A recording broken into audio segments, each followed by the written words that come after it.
आप जब भी सोकर उठते होंगे, अपने दिन की शुरुआत करने चल रहे होते होंगे, तो आपको क्या दिखाई देता है? अपना एक साधारण सा समाज या हाईटेक समाज, दोनों में से जो आपका होगा आपके सामने वही दिखाई देते होंगे। लेकिन आपको कुछ और भी चीज़ें दिखाई देती हैं जिन पर आप कभी भी उंगली नहीं कर सकते। जैसा कि आप अपने कमरे पर जाते होंगे तो वहाँ भगवान की कोई ना कोई फ़ोटो ज़रूर लगी होती है और आप उन पर मत्था ज़रूर टेकते होंगे। तो वहाँ पर आपको क्या दिखाई देता है? आपका श्रद्धा, आपका भाव कि हमें भगवान के प्रति हमेशा नतमस्तक रहना चाहिए, रहना भी चाहिए दोस्त। यह चीज़ बेहद ज़रूरी भी है क्योंकि खुदा सर्वशक्तिमान है। लेकिन आप जब कहीं और आगे जाते होंगे तो वहाँ पर आपको कर्मकांडी ब्राह्मण भी दिखाई देते होंगे जो कि मंदिरों पे कंटिन्यू जुटे हुए होते हैं, जो कि कोई घंटियाँ बजा रहा है तो कोई आरती उतार रहा है, कोई भगवान के जयकारे ही लगा रहा है। यह आस्था आज से नहीं दोस्त, हजारों वर्ष पहले से ही चली आ रही है। लेकिन क्या आपने कभी सोचा है कि यह जो सभी चीज़ें हो रही हैं, जिसके लिए सभी चीज़ें हो रही हैं, क्या वह रियलिटी में इस दुनिया पे मौजूद है? हम उसके प्रति जितनी भी आस्था कर रहे हैं वह क्या हम सही कर रहे हैं? ऐसा क्या आपको कभी नहीं लगता है कि भगवान होते हैं या नहीं? आपका मन जरूर भी कभी न कभी कहा होगा कि भगवान होते हैं या नहीं। वीडियो में मैं इसी बातों को विस्तार से बताने वाला हूं। तो नमस्कार दोस्त, मेरा नाम है अनुराग, आप देख रहे हो जोशी न्यूज। तो चलो ना शुरू करते हैं। शुरू करने से पहले एक छोटी सी रिक्वेस्ट करना चाहूँगा कि दोस्त इस वीडियो को पूरा देखना। अगर आधा देखने का शौक है तो अभी से ही चले जाओ। मुझे कोई शौक नहीं है उन लोगों को बताना जो आधा ज्ञान जानने में ज़्यादा इंटरेस्ट रखते हैं, क्योंकि अर्ध ज्ञानम भयंकरा, आधा ज्ञान जहरीला होता है। तो चलिए शुरू से हम बात करते हैं। तो दुनिया में एक सिक्का होता है दोस्त, उसके दो पहलू होते हैं, एक हेड और एक टेल। मतलब एक हेड जिसको हम जितना ही अच्छा बनाने का प्रयास करेंगे, उसका टेल उतना ही अच्छा बनता चला जाएगा। अगर आप भगवान की पूजा भी करते हो तो दोस्त वह भी स्वार्थ पर ही टिका हुआ है। कैसे? यह बात मैं आपको बता रहा हूँ। देखो, जब भी आप भगवान की पूजा कर रहे होते हो तो आप किस लिए करते हो? क्योंकि आप यही चीज़ चाहते हो कि आज का दिन मेरा बिल्कुल शुभ हो।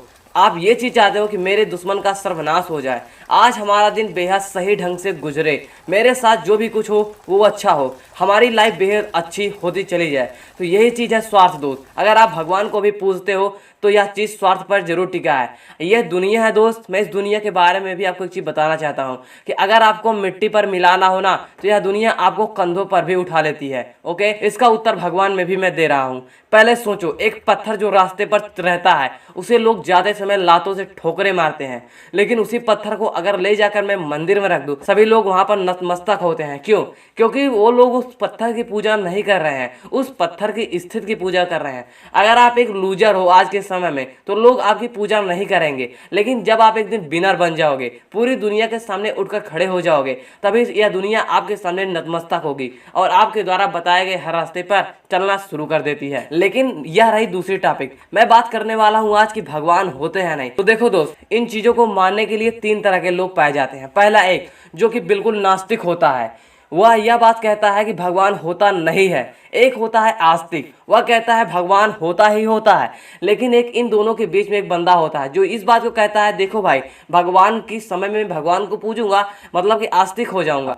एक चीज आप प्रकृति से सीख ले सकते हो कि आंधी चल रही है, जो पेड़ खड़े रह जाते हैं उन्हें यह आंधी उखाड़ कर फेंक देती है, लेकिन जो भी पेड़ झुक जाते हैं वो खड़े रहते हैं। यानी अगर आपको अपना अस्तित्व इस दुनिया में कायम रखना है तो समय के साथ परिवर्तित होना सीख लो। अब बात करते हैं इसी तरह से भगवान में। भगवान दोस्त आए तो आए कहाँ से आए, किसने बनाया उन्हें? लेकिन इसके लिए हमारे पास कोई भी प्रमाण नहीं है। अगर आप एक आस्तिक बंदे के पास जाओगे और पूछोगे क्या भगवान होता है तो वह तुरंत कह देगा बिल्कुल भाई भगवान तो होता है। लेकिन वहीं पर एक आदमी अगर नास्तिक है उससे पूछोगे तो वह कहेगा नहीं होता है। भगवान ने हम सबको बनाया, तो भगवान को किसने बनाया? अगर भगवान को किसी ने बनाया वह कौन था? तो मैं कहना चाहूंगा दोस्त कि भगवान को जिसने बनाया वह इंसान था। आप लोग एक बार प्लीज अपने आप से हट कर देखो। ना ही आप वर्तमान में नास्तिक बनो, ना ही आस्तिक। आप एक मिडिल क्लास बंदे बनकर देखो कि क्या भगवान होता है या नहीं। इन सब चीजों के बीच में मैं यह स्पष्ट कर देना चाहता हूँ कि मैं कोई नास्तिक नहीं हूँ। हमारी भी भगवान में उतनी ही आस्था है जितना कि होना जरूरी है। अगर मेरे हाथ में एक लोटा दूध है, मैं शंकर भगवान के पास जल चढ़ाने जा रहा हूँ, लेकिन वह लड़का अगर भूखा पड़ा है, मैं भगवान में जल न छोड़कर मैं उस बंदे को दूध पिला दूंगा, क्योंकि उससे उसकी जान बच रही है। भगवान ने कहा है कि नर सेवा नारायण सेवा, यानी कि जो इंसान की सेवा करता है सेवा भगवान के पास प्राप्त होती है। तो तो पहले ये चीज़ जरूरी है कि भगवान इस दुनिया में आए तो आए कैसे, भगवान क्या होते हैं सच में। तो देखो आस्तिक लोग यही कहते हैं कि हाँ भगवान होते हैं, लेकिन इस भगवान शब्द का उत्पत्ति ही कैसे हुई इस हमारे संसार में। इस संसार में एक पहला आदमी जब पैदा हुआ होगा, मतलब इस संपूर्ण ब्रह्मांड में अकेला आदमी, तो उस समय उसकी स्थिति क्या रही होगी? क्या वह भगवान को जानता होगा? बिल्कुल नहीं। मैं आपको अपने कल्पना के पंखों द्वारा इस बात को बता सकता हूँ कि एक समय ऐसा रहा होगा जब भगवान शब्द की उत्पत्ति जब पहली बार हो रही होगी, उस समय कुछ ऐसा ही माहौल रहा होगा। चारों तरफ पाप विद्यमान रहे होंगे, हर तरफ जो बंदा शक्तिशाली था वह हमेशा किसी न किसी को मार जरूरत की चीजों की पूर्ति कर रहा होगा, और उस समय जो लोग कमजोर रहे होंगे वो लोग बेचारे उनका शिकार होते चले गए। तो उसी समय अगर कोई बुद्धिमान बंदा रहा होगा जिसका विकास ब्रेन का हो चुका रहा होगा, वह कुछ सोच समझ सकता होगा, तो उसने क्या सोचा कि आगे आने वाले समय में ऐसा क्या किया जाए कि हमारे जैसे कोई भी निर्दोष प्राणी की हत्या ना हो या कोई मारा ना जाए। उसके लिए उसने क्या किया होगा? वही जो हमेशा से कहा जाता है कि बिन भय होए न प्रीत, यानी कि हमेशा बिना डर के कोई भी प्रेम व्यवहार नहीं उत्पन्न हो सकता।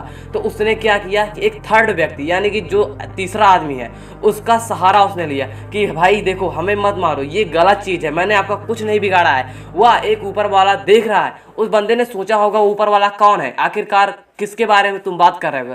तो उसने बताया होगा कि भगवान। उसी समय भगवान के नाम की उत्पत्ति हो सकती है, जो हम सबके कर्मों को देख रहा है और वह हमारा निर्णय करता है कि कौन अच्छा है कौन बुरा, किसको दंड देना है और किसको सेफ रखना है। ये सब चीजें रही दोस्त एक सोचने वाले बंदे की बात। लेकिन आस्तिक व्यक्ति क्या कहते हैं कि हमारे जो चारों वेद वो सभी ये कहते हैं कि इसकी रचना भगवान ब्रह्मा ने अपने हाथों में की थी। उस समय से भगवान की उत्पत्ति हो चुकी है। दोस्त विज्ञान भी यही कहता है, पृथ्वी की उत्पत्ति के बारे में बिल्कुल सटीक नहीं कहा जा सकता। जब हमारे इस ब्रह्मांड की उत्पत्ति 13.8 अरब साल पहले हो चुकी है, तो इसी बीच पृथ्वी की उत्पत्ति भी कुछ समय बाद हुई होगी। हमारे वैज्ञानिकों का भी मानना है कि यह जो पृथ्वी की उत्पत्ति हुई है, यह ब्रह्मांड के उत्पत्ति कुछ ही समय बाद हुई होगी, क्योंकि यह पृथ्वी पहले बहुत गर्म हुई थी और इसके बाद में यह बरसात, क्लाइमेट आदि या निरंतर कार्य होने के बाद यह अपने स्वरूप में है जिस पर हम रह रहे हैं। लेकिन इस पर भगवान को मानने की आवश्यकता क्या थी? यहाँ पर भगवान की उत्पत्ति क्या हुई? पहले एक कारण जो मैंने आपको बता दिया है। सच में भगवान होते हैं या नहीं, भगवान को मानना चाहिए या नहीं? देखो दोस्त, भगवान को जरूर मानना चाहिए, भले ही वो हो या ना हो। स्थलों पर ऐसे ऐसी चीजें पाई जाती हैं जिनके बारे में विज्ञान के पास कोई सबूत नहीं होता है और जिसके बारे में आस्तिकों के पास भी कोई जवाब नहीं होते हैं। लेकिन इन सब चीज़ों के बाद हमें क्या करना चाहिए? हमें दोस्त भगवान को जरूर मानना चाहिए। अगर आप किसी मंदिर पर जाते हो और कहते हो भगवान मेरी ये बिगड़ी को बना दो, वहाँ उस समय आपके अंदर एक थर्ड पावर जगती है। कैसे? क्योंकि हमेशा कहा जाता है कि अपने कार्य को पूरा करने के लिए हमेशा धैर्य की आवश्यकता होती है। और जब भी आप मंदिरों, मस्जिदों या कहीं भी आप अपने गुरुद्वारे में जाते हो, वहाँ भगवान से अपनी चीज़ें कहते हो, तो आप इस बात को रियलाइज करते हो कि मेरे पास जितनी भी विडंबना थी मैंने भगवान को दे दिया, आज के बाद उसका भार भगवान थामेगा, मेरा काम है कर्म करना। उसमें आप देखो कि आपके सर का प्रेशर उतर जाता है। आप इस बात को सोचते हो कि मैंने भगवान को कह दिया, अब मेरा कार्य बिल्कुल सटीक होगा। आपको अपने कर्मों पर विश्वास होने लगता है कि मैं कार्य करूंगा और मेरा कार्य जरूर से जरूर होगा। तो भगवान को मानने के यही लाभ है दोस्त कि जब भी आप अपने भगवान को मानते हो उस समय आपके ब्रेन से प्रेशर उतर जाता है। आप किसी कार्य को नहीं कर पाते हो, फिर भी जब भी आप भगवान का नाम लेते हो तो आपके अंदर एक जो ऊर्जा उत्पन्न होती है, आपका ब्रेन इस बात को मान लेता है कि आज मैं जो भी करने वाला हूँ वह सभी चीजें जो भी होंगी वह सभी भगवान के ऊपर डाल देता हूँ। यानी जो अच्छा भी होगा या बुरा भी होगा वह सभी चीजें भगवान के ऊपर डाल देता हूँ। तो एक चीज बिल्कुल साफ है दोस्त, आप लोग जानते होंगे कि नाम बनते हैं रिस्क से। जब तक आप रिस्क नहीं लेते हो तब तक नाम नहीं बनते हैं। लेकिन जब भी हम लोग रिस्क लेने चलते हैं तो उसमें क्या कहते हैं? हे भगवान मेरे कार्य हो जाएं, यही मैं चाहता हूँ। आज मैं राम का नाम लेकर इस कार्य को इस कार्य को करने जा रहा हूँ, जो भी होगा देखा जाएगा।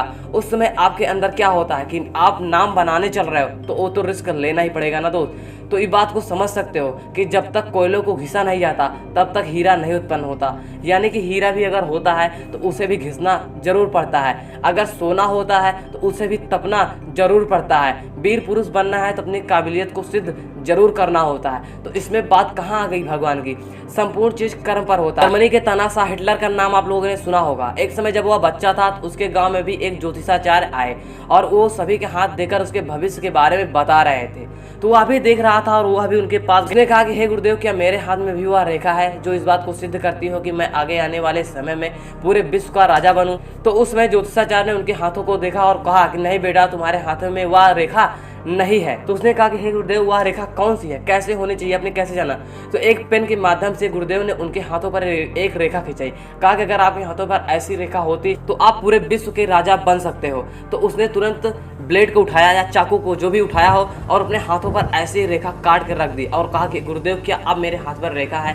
तो यानी क्या समझे कि संपूर्ण चीज कर्म पर बेस्ड होती है। क्या दोस्त हाथ की रेखा जरूरी होती है? भाग्य तो उनके भी होते हैं ना, कि जिनके हाथ ही नहीं होते हैं। तो आप लोग क्या समझते हो, भगवान होते हैं या नहीं?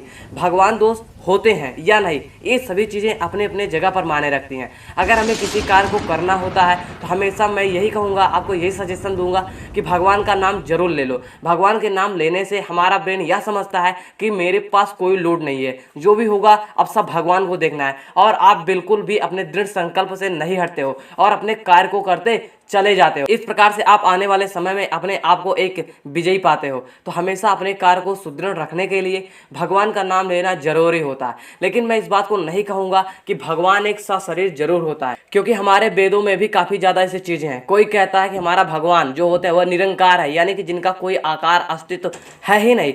कोई कहता है कि नहीं भाई, गणेश जी होते हैं, उनके जो सर है वह हाथी का लगा हुआ है, यानी कि उनका सशरीर है। कोई क्या कहता है, कोई क्या कहता है, लेकिन इन सब चीज़ों पर आप ध्यान ना देकर दो, अपने कार्य को हमेशा साधने का प्रयास करो। हमेशा भगवान का नाम लेना जरूरी होना चाहिए। इससे आपके अंदर जो भी विकार होते हैं वह नष्ट होते चले जाते हैं। लेकिन आप लोग ये कहोगे कि क्या भगवान के नाम लेने से क्यों हमारे विकार नष्ट हो जाते हैं?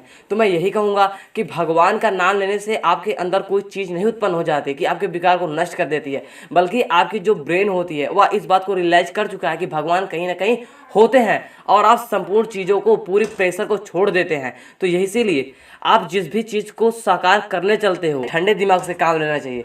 यानी आपके दिमाग को ठंडा होना जरूरी है अपने दुश्मन के बारे में सोचने के लिए। तो कैसा लगा हमारा वीडियो दोस्त? यह वीडियो ये बात को नहीं कहता है कि भगवान नहीं होते हैं, ये ना ही मैं इस बात को कहता हूँ कि भगवान होते हैं। मैं यही कहना चाहूँगा कि अगर आपके पास समय आता है कि जहाँ पर भगवान को आपको मानने पर आपके कार्य सध जाते हैं, उस समय आपको भगवान मानना चाहिए। लेकिन जिसमें आपके सामने ये विडंबना आती है कि भगवान नहीं होते हैं, भगवान को ना मानकर आपको करना चाहिए कार्य को, उसमें आप जरूर इस कार्य को आजमाएं और अपने कार्य को हमेशा साधने का प्रयास करें। क्योंकि दोस्त, भगवान होते हैं या नहीं, आप इन सब चीज़ों को अगर मानकर बैठे रहोगे तो दुनिया काफ़ी आगे चली जाएगी। और आप लोग जानते ही हो कि दुनिया मिट्टी में मिलाने के लिए कंधों पर भी उठा लेती है। पहले आप इस बात को सोच सकते हो, यीशु जिसे आप भगवान मानते हो ना, इस दुनिया ने उसे बांधकर सलाखों पर टांग दिया था। आपने सुकरात का नाम तो जान ही रहे होगे, या दुनिया ने सुकरात को नहीं छोड़ा, उसे भी जहर का प्याला दे दिया।